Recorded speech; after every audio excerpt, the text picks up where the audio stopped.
Tell me one good reason why I should try continuing to fight it.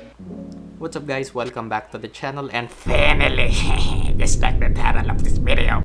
Okay, so I finally got my EOS M10 again, finally. And this will most likely be the last time I'm gonna use my phone to record a video for the channel. So what's this video about? I'm not gonna do a full review of this, but instead I'm gonna tell you guys what you need to know about this camera. If you're someone who's upgrading from something like a smartphone, other choices in the market that might be a better fit for you, and show you guys some pictures and videos taken on this camera with the 15 to 45mm lens that it came with. For starters, this is a mirrorless camera, so like a DSLR, the lenses can be swapped out depending on what kind of pictures or videos you need. Take note by the way that if you happen to have Canon's EF or EFS lenses from your SLR or DSLR, you won't be able to use those on this unless you have the EFM lens adapter. And if you want to buy an EFM lens for your EOS M camera, yeah. And this has an 18MP APS-C size sensor. So the process of actually using it can be a pain compared to point and shoots where the lens is fixed, press the power button and you're good to go. First, considering the lens is not installed, remove the camera cover, remove the lens dust cap, install the lens on the camera, remove the lens cap, set the lens to shooting position, and turn on the camera.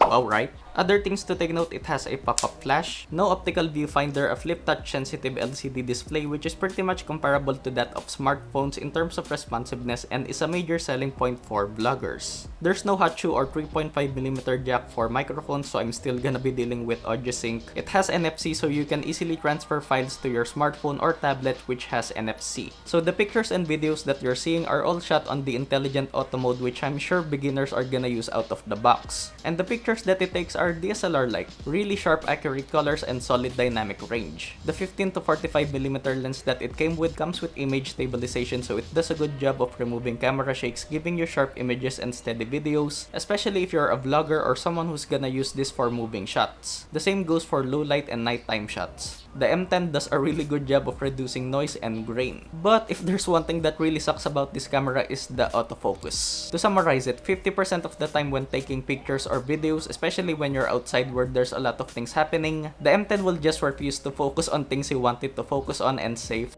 you, use manual focus. Especially if you're zooming in on your subject. So if you're quite knowledgeable about using cameras in general, you can manually change ISO, exposure, aperture, and manual focus by using the focus ring. The autofocus isn't a big issue for someone like me since I just record myself sitting, speaking, and taking shots of things like keyboards and mice. The 875mAh battery will easily last you an entire day of taking pictures, but if you're gonna use this to shoot the next Lord of the Rings, then you might want to buy a spare battery or two. So this is how the microphone on the Canon EOS M10 sounds like, and I'm currently using it on a mini tripod and it makes for a really good vlogging camera. So conclusion, the EOS M10 isn't a camera I would recommend to most people, and if you're someone who just wants a simple camera like a point and shoot, then I recommend the Canon SX730HS, which is about the same price as the EOS M10, although offers less sharper images and videos. But if money isn't a problem for you and you just want the best point and shoot in the market right now, then go for the Canon G7X Mark II or Sony RX100 Mark V. But if you're someone on a budget, you're okay with playing with the manual settings and at the same time offers DSLR-like performance without the bulk of a DSLR, then the EOS M10 is a great camera for you.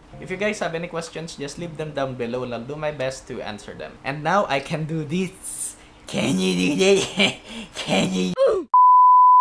So yeah, that's gonna do it. Hopefully you guys like the improved quality on my videos. Leave a like, dislike if you feel like you have to, and if this is your first time to the channel, then consider subscribing. By the way, there will be a voting poll on this video right here for my next tech review, which is either gonna be the Fantech X4, X9, or Red Dragon M606, and you guys have until Friday 12 PM to vote. As always, bookmark and use my Lazada affiliate link and donate to my Patreon to support the channel. Also, follow me on Twitter for updates and announcements. Thanks for watching and I'll see you guys in the next one.